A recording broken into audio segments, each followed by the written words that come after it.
Welcome to Fractional Futures, the essential podcast for CEOs, investors, and senior marketing executives looking to unlock the power of fractional marketing leadership. I'm Paul Mills, your guide on this journey, where me and my special guests uncover how this innovative leadership model is reshaping the business landscape. Whether you're a business leader looking to build a competitive advantage, an investor seeking to enhance the value of your portfolio, or a senior marketing executive considering a fractional career, this podcast is for you. We'll share expert insights, provide actionable strategies, and explore real-world success stories to help you leverage fractional marketing leadership for maximum impact. Tune into Fractional Futures and discover how to revolutionize your business and career.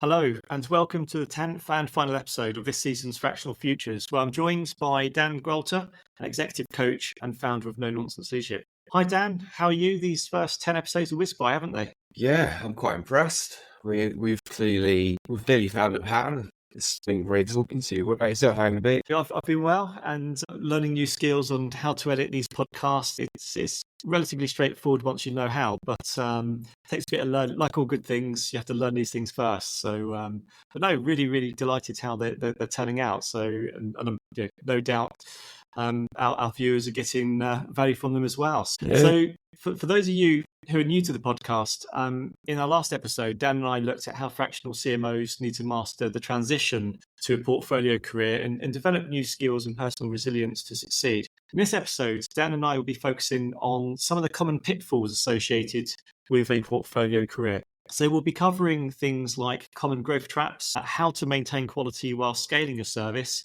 financial management and planning for growth, and also we'll be looking at how you can stay ahead of industry trends. So Dan, when you coach your fractional executives and you talk about identifying growth traps, what do you mean by that term? How do you spot them and how do you overcome them? It's a great point. This whole journey started because I called out half a dozen fractionals on LinkedIn a few years back and said, if you're calling yourself a fractional and you've got just one client that's occupying 100% of your time, you're a contractor, or you're not a fractional, you're a whole. And what I was really saying in quite an abrupt fashion was, you have to find time, you have to create time to do everything else. So you have to find time to build your brand, to nurture the existing relationships that you've created and to create new relationships. And so for me, the biggest growth trap that people fall into is they identify a potential client and they sell themselves 100%. And because of that, they're unable to do anything else. It's not contractually they're unable to, it's mentally. You don't have headspace, you don't have the physical time at the end of a working day to come back and start, campaigning or talking to other people or progressing. So for me, that's the biggest growth trap that I see people fall into, and I explicitly coach around that. And how do you find yourself getting into that trap? Because you might be doing it subconsciously and not be aware. So what are the signs, what are the triggers for someone to recognize? All organizations that are owner-operated, so if I take fractional as an example, it's an owner-operated business, they all suffer the same problem at some point in time, which is they don't know how to say no. There's a huge stigma associated with saying no. What if saying no to this client means that I never find another client? Or what if that client tells everybody else in the marketplace that I'm not a very good person? But the reality is that you chose to create a fractional business because you wanted more control over your direction, over your working style, over your future. And so in the first instance, when you're sitting down and you're defining that ideal customer, you should be defining it in both directions, not just what are they, but what do they need? What's that going to mean for you? What's the demand curve look like? And be honest with yourself. If you're speaking to people and it sounds like what they're looking for is a hybrid between a perm, an interim, or a fractional, then are they actually the right client for you? Are you able to service them without destroying your business in the process? Because in reality, the client won't care too much if you dedicate 100% of your time to them, and at the end of 6 months, they chop you free and you've got nothing. That's not the client's concern. That is your concern to look out for. So for me, I set sort of thresholds. I know how much time it takes to run the business. I know how much time it takes to land a new client. I know how much time it takes to service a client. And I know how much time it takes to do the diagnostic services that I offer. And so I've got a collection of thresholds that, yeah, the boundaries are a little bit blurred at times. And there are certainly times in the year where I burn hot, but I still burn within tolerances so that I'm able to make sure the other parts of my business continue to function. And I don't find myself in that sort of exuberant bear trap. I've just walked in and now I'm snagged for 6 to 8 months working 5 days a week full time for an organization. You're right. And I think there's a natural tendency for people coming into this portfolio career for the first time and probably been a little bit naive, because I think any client's a good client. As long as I get my money at the end of the month for every invoice, that's fine. But for me personally, when I was setting out on this journey, I would come across prospects that I thought, actually, there's an opportunity here. But there's always a nagging doubt somewhere at the back of my mind thinking, actually, this might be a difficult person to work with or difficult company to work for. Maybe they're a little bit too small, but because they're showing interest, I'll just do it anyway because, cash is king. And I think it goes back down to that ICP. It's really about niching right down. Who is your perfect client? What are their needs and how are you going to service them? And really sticking to that. And sometimes saying no, or if you get a flurry of inquiries, if they don't fit your ICP, it's okay to say no, because the last thing you want to do is spend too much time over servicing those prospects because they're the wrong fit. So saying no and knowing your ICP is a really, really important thing to get right from day one. I think to that point, if I look at my coaching practice, the ICP is the first part of the process. And the third part of the process is product and offer. And what I'm really looking for is, do my coaching clients create products and offers that lend themselves to being value-based rather than time-based? Because that's the easiest way to avoid that bear trap, is create a product that is value-based. That way you get a lot more control over the time that it's delivered and how it's delivered.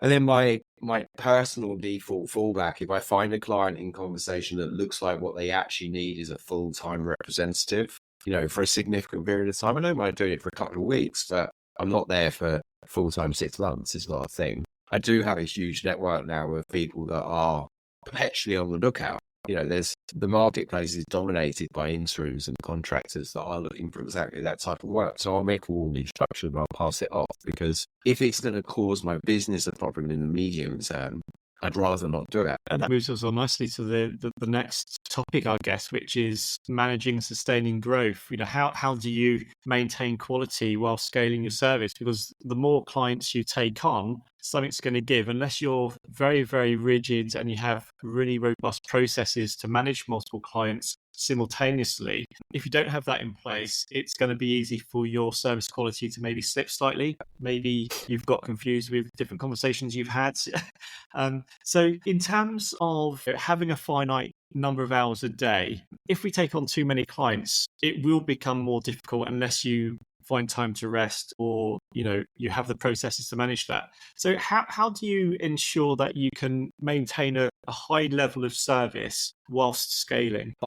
I have a very strong philosophy that says, because the cost of acquisition for new clients is so high, your time is always best spent looking after those clients. If you think about it this way, if it takes you 3 months of continuous nurturing, several conversations, maybe a couple of pitches, maybe a couple of on-site visits to land a client, then it stands to reason that you've probably invested circa £10,000 of your own time without any form of remuneration.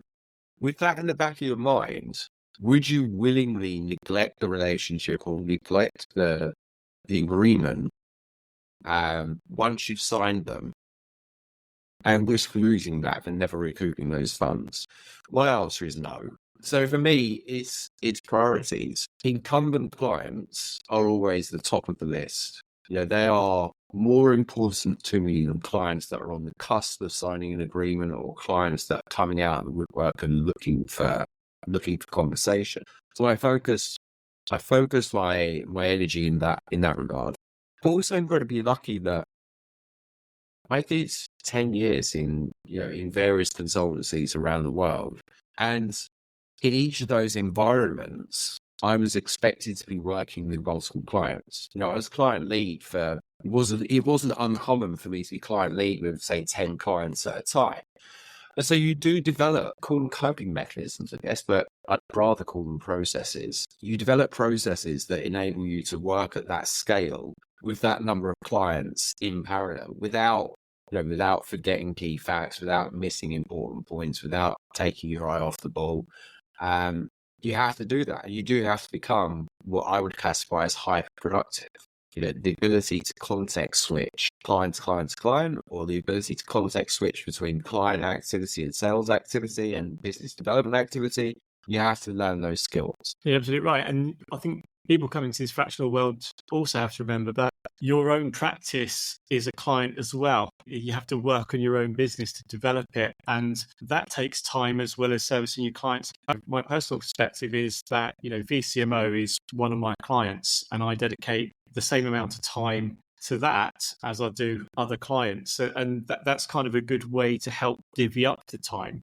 Because if I just purely focus on my business, I'm neglecting clients. If I focus too much on clients, I'm neglecting my business. So you do need to find that healthy medium, I guess. For the first time, when you've got 0 clients and you've got your first client on board and it's going well, when you've got your second and third client, at what point do you decide I've got too many? Because for some people, it might be 5 clients might be enough. Some people it might just be 2. But how do you know when you've got the right blend of clients? The only way I can answer it, when you've got the wrong blend. That's really easy to spot. You're actually stressed. You've never got enough time in the day, and everything feels like it's on the verge of going wrong. Then you've overstepped the line. I guess for me personally, it came with practice. You develop an intuition for a client in early conversation as to how much time they're going to take.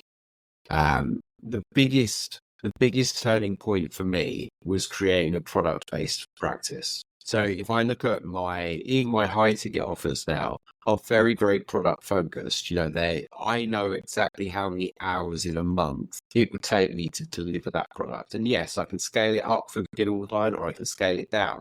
But I know, the nature of the product makes it very clear to the client. It manages their expectations to what they're getting and when they're getting it.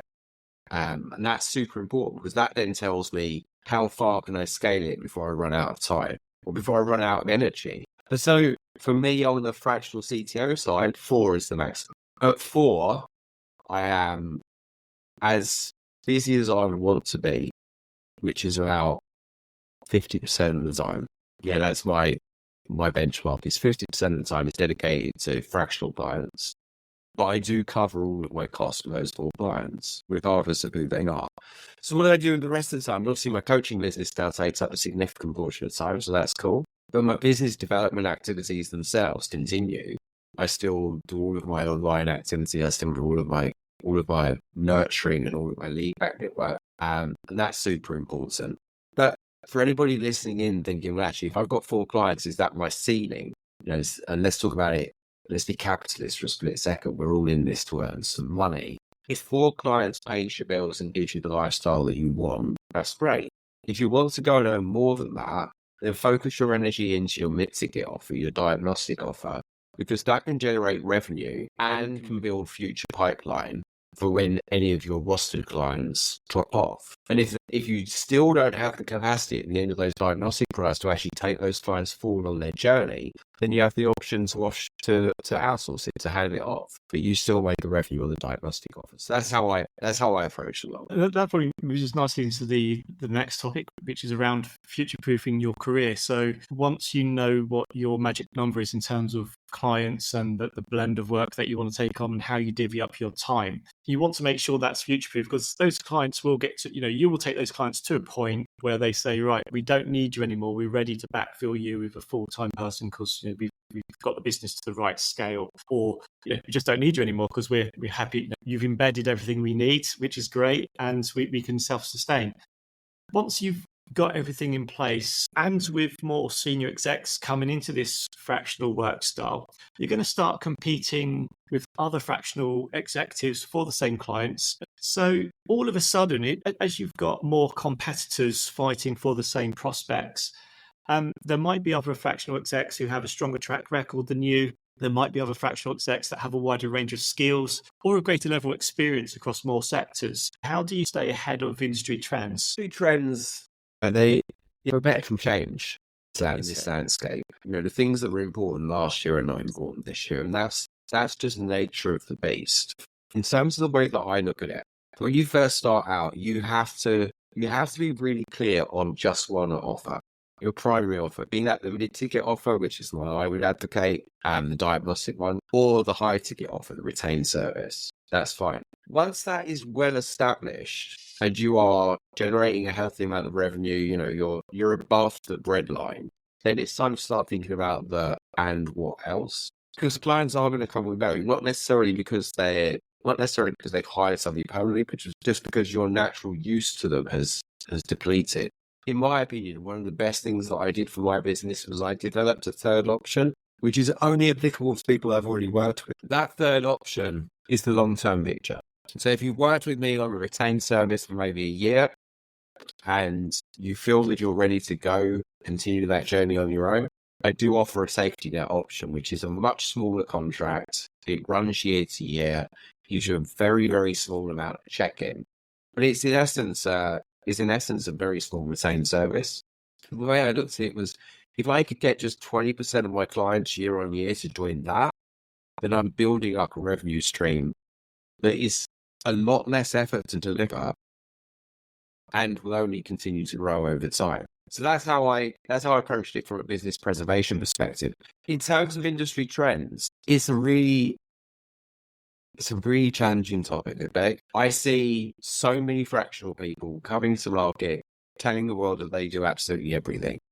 All of these great skills, all of these great experiences, plus every new trend that hits the market. And the reality is it just becomes very wishy-washy in terms of what you're selling and who you're selling it to. And in actual fact, in my opinion, the more skills that you layer in, the more options, the more capabilities that you layer in, the further away your audience gets. So for me, when I think about industry trends, I look at it and go, is it an opportunity to pivot into that space, or is it a value-added service that I would talk about exclusively once I've had some form of contact with a potential client?